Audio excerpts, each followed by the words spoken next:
मथुरा में कल हुई हिंसा का मोबाइल वीडियो सामने आया है। इस वीडियो को आप देखिए। इसमें आप देख सकते हैं कैसे पुलिस वालों पर उपद्रवियों ने हमला किया। इस वीडियो में गोली चलने और धमाके की आवाज भी सुनाई दे रही है।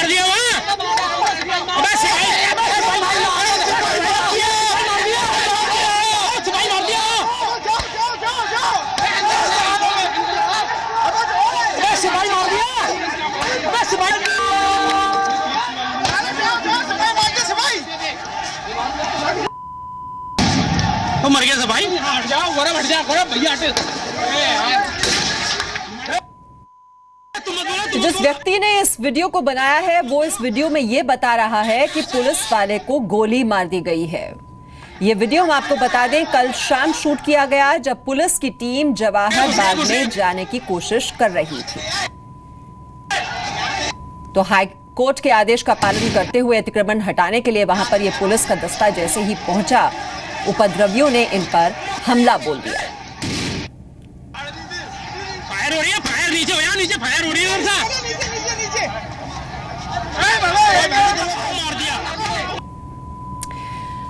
आपको बता दें कल की हिंसा के बाद आज हालांकि हालात नियंत्रण में हैं। हिंसा में अब तक 22 प्रदर्शनकारियों की मौत हो चुकी है, इनमें महिलाएं भी शामिल हैं।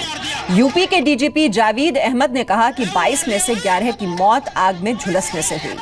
प्रदर्शनकारियों के हमले में 23 पुलिस वाले भी घायल हुए हैं। कुछ पुलिस वालों को उपद्रवियों ने मरा समझकर छोड़ दिया था। कल की हिंसा में एसपी सिटी मुकुल द्विवेदी और एसओ भी शहीद हो गए। मथुरा हिंसा मामले में इस वक्त की बड़ी खबर यह है कि यूपी के सीएम अखिलेश यादव ने कहा है कि रेकी के दौरान पुलिस को हथियारों की जानकारी नहीं थी और पुलिस ने तैयारी के साथ जवाहर बाग में कार्रवाई नहीं की। इस बीच मामले की जांच कर रहे कमिश्नर प्रदीप भटनागर से जांच वापस ली गई। हिंसा में अब तक 22 प्रदर्शनकारियों की मौत हो चुकी है, इनमें महिलाएं भी शामिल हैं। यूपी के डीजीपी जावेद अहमद ने कहा है कि 22 में से 11 की मौत आग में झुलसने से हुई। प्रदर्शनकारियों के हमले में 23 पुलिस वाले भी घायल हुए हैं और कुछ पुलिस वालों को उपद्रवियों ने मरा समझकर छोड़ दिया था। कल की हिंसा में एसपी सिटी मुकुल द्विवेदी और एसओ शहीद हो गए। तो मर गया भाई, हट जाओ, हट जाओ, भैया हटे। सीएम अखिलेश यादव से जब मथुरा हिंसा पर सवाल पूछा गया तो उन्होंने कहा कि पुलिस से चूक हुई है, पुलिस को पूरी तैयारी के साथ जाना चाहिए था। अखिलेश ने यह भी कहा कि पुलिस को यह नहीं पता था कि इतनी भारी मात्रा में हथियार वहां हो सकते हैं। जोखिम हुआ है या जो घटना घटी है किसी की जानकारी में नहीं था कि इतने असले होंगे। अगर आश्रम के नाम पर साधु संत और इधर जो उनके नाम पर इकट्ठा कर लिया लोगों को, गरीब लोगों को इस बात का भरोसा दिलाया कि तो जमीन दे देंगे, लालच दिए। मैं समझता हूँ जो जांच कमेटी बनाई है और जब जांच होगी तो सब कुछ सामने आ जाएगा और किन की कमी है, कौन दोषी है, उन पे भी कार्रवाई होगी।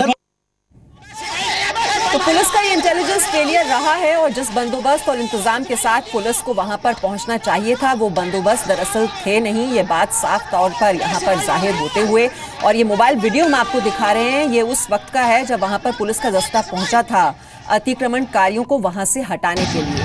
ये हाई कोर्ट के आदेश का पालन करते हुए पुलिस की टीम वहां पर पहुंची थी। हालांकि पिछले 1 महीने से बताया जा रहा है कि पुलिस और प्रशासन वहां पर तैयारियों में लगे हुए थे कि किस तरीके से वहां पर ये इस अतिक्रमण को हटाया जाएगा, लेकिन ये अंदाजा नहीं था कि वहां पर हथियारों से लैस होंगे अतिक्रमणकारी। कल पुलिस ने जब इन प्रदर्शनकारियों से जवाहर बाग से हटाने की कोशिश की तो उन्होंने फायरिंग शुरू कर दी। सिटी एसपी मुकुल द्विवेदी वहां शांतिपूर्ण तरीके से लोगों को जगह छोड़ने की अपील कर रहे थे। मुकुल द्विवेदी औरैया के रहने वाले थे, उन्हें प्रदर्शनकारियों ने गोली मार दी। मुकुल द्विवेदी मेरठ, सहारनपुर, मथुरा, आगरा और बरेली में सीओ सिटी रह चुके थे। 7 महीने पहले ही वो मथुरा में एसपी सिटी के रूप में पहली पोस्टिंग पर आए हुए थे। प्रदर्शनकारियों ने मथुरा के एसओ संतोष यादव को भी गोली मार दी। संतोष जौनपुर के रहने वाले थे, उनके सिर में गोली लगी। मथुरा में हिंसा की ये आग और उसमें किस तरीके से झुलस गए ये पुलिसकर्मी, एसओ शहीद हो गए, एसपी शहीद हो गए और मथुरा की हिंसा में एसपी सिटी की जान चली गई। उनके घर में सभी सदमे में हैं। मुकुल द्विवेदी के पिता ने यूपी सरकार पर आरोप लगाया कि सरकार की गलती से उनके बेटे की जान चली गई। अच्छी जगह नहीं चाहिए, मुझे मेरा बेटा चाहिए। हम लाके दे डीजीपी साहब, मेरा बेटा, मेरे बेटे को मरवाने के लिए मथुरा भेजा।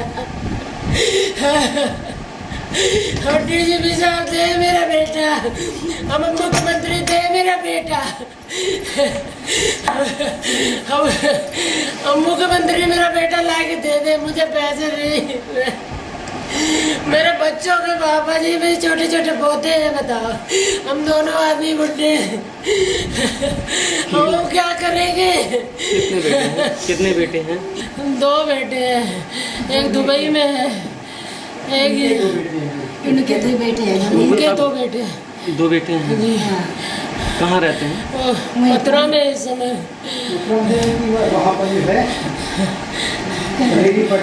बरेली में थे पहले, प्रमोशन हो गया, मथुरा गया एसपी सिटी। बच्चे भी इस समय छुट्टियां हैं तो मथुरा ही पहुंच गए। जरा सी सतर्कता से सैकड़ों हजारों आदमी जान बच सकती है और हजारों आदमी की जान जा सकती है लापरवाही से। तो मैंने उसको हमेशा यही सिखाया कि काम मेहनत से करो, बोल्डली करो। लेकिन अब ये उसके कॉमन सेंस की बात है कि जितना बड़ा जहाँ हुजूम है और 2 साल से लोग कब्जा किए हुए, तो डीएम एसपी अलग बैठे हुए, डीएम के बंगले के 150 मीटर पे है गवर्नमेंट नाक रगड़ ले जाके अपने पानी में जा कर के। अरे जब आप सुप्रीम कोर्ट का ऑर्डर है उसके बावजूद बदमाशों को आप नहीं हटा पा रहे हैं तो गवर्नमेंट है काहे की? मुझे बताइए गवर्नमेंट इस बात की है? केवल इसलिए अपने आदमी मरवाते रहो। यहाँ कोई माओवादी नहीं है, कोई आतंकवादी नहीं है, सामान्य आदमी एक इतने बड़े पुलिस अफसर को मार दे, इससे बड़ा गवर्नमेंट के लिए काला मुंह होना उनके लिए इससे और बड़ा क्या हो? काले खुद गई। और ये मुकुल द्विवेदी एसपी सिटी थे, ये बड़े बहादुर थे, इनको भेज दो, मरवा दो जाके वहाँ। एसपी सिटी का आवास है ये मथुरा में मुकुल द्विवेदी का, और उनके परिवार वाले हॉस्पिटल जा रहे हैं। हम आपको इसमें दिखा सकते हैं, उनके मदर फादर हैं और परिवार के तमाम लोग हैं जो हॉस्पिटल जा रहे हैं। इस घटना में उनकी दुखद मौत हुई है, एक एसओ की डेथ हुई है और उनके परिवार वालों की देखा जा सकता है उनका पूरा परिवार हॉस्पिटल जा रहा है। और आपको बता दें कि दोनों पुलिस अधिकारियों के अलावा 12 और लोगों की डेथ हुई है, लेकिन परिवार वाले गमगीन हैं। मैम, आप उनके परिवार से ही हैं? एसपी देहात साहब की मैडम हूँ। जी जी जी। ये बगल में। तो परिवार में उनके यहाँ पर कौन कौन रहता था द्विवेदी जी के परिवार में? फैमिली में तो मतलब यहाँ सर रहते थे, मैडम बरेली में रहती थी। जी। और मदर फादर? अब हमें भी पूरा अभी मतलब यहाँ कोई रहता नहीं था, मैडम बरेली से आती जाती थी। जी जी। हाँ। वो भी मैडम भी सरकारी? नहीं, मैडम बच्चों को लेकर के, बच्चों की एजुकेशन बरेली में हो रही थी, तो मैडम वहाँ पे थी। मैडम कोई सर्विस में नहीं। अच्छा, अभी जो गए हैं इनके माता पिता और मैडम गए हैं? हाँ हाँ। हॉस्पिटल जो अभी? हाँ हाँ। आपने अंदर बात हुई होगी क्या? मुकुल द्विवेदी का जो परिवार है वो आ गया है मथुरा और वो लोग हॉस्पिटल गए हैं अब बॉडी को लेने, लेकिन बेहद दुखद घटना है जिसमें एसपी सिटी अपना नेतृत्व करते हुए इसमें उनकी दुखद मौत हुई है। वो पीछे नहीं हटे हैं। हालांकि ये कहा जा रहा है कि पर्याप्त संख्या में फोर्सेस नहीं थी, जिसके चलते उनका जो अटैक है वो झेल नहीं पाए जो सुरक्षाकर्मी हैं वो। कैमरामैन धीरेन्द्र साहू के साथ ब्रह्म प्रकाश दुबे, जी मीडिया, मथुरा, उत्तर प्रदेश। तो एसपी सिटी के घर से आप ये रिपोर्ट देख रहे थे और आइए अब आपको बताते हैं कि खुद को सत्याग्रही कहने वाले और देशभक्ति के नाम पर दंगा करने वालों की मांग कैसी थी। ये लोग 1 रुपए में 40 लीटर पेट्रोल बेचे जाने की मांग कर रहे थे। इन लोगों की डिमांड है कि 1 रुपए में 60 लीटर डीजल दिया जाए। राष्ट्रपति और प्रधानमंत्री का चुनाव रद्द करने की भी मांग कर रहे थे ये लोग। इसके साथ ही देश में सोने के सिक्कों को शुरू किए जाने की भी इनकी मांग थी। स्वयंभू सम्राट भारत के बैनर तले इन लोगों की डिमांड थी कि देश में आजाद हिंद फौज के कानून पर शासन चले, आजाद हिंद बैंक की करेंसी से लेन देन किया जाए, देश में अंग्रेजों के समय से चल रहे कानून खत्म किए जाए, पूरे देश में मांसाहार पर बैन लगाया जाए और मांसाहार करने वालों को सजा दी जाए।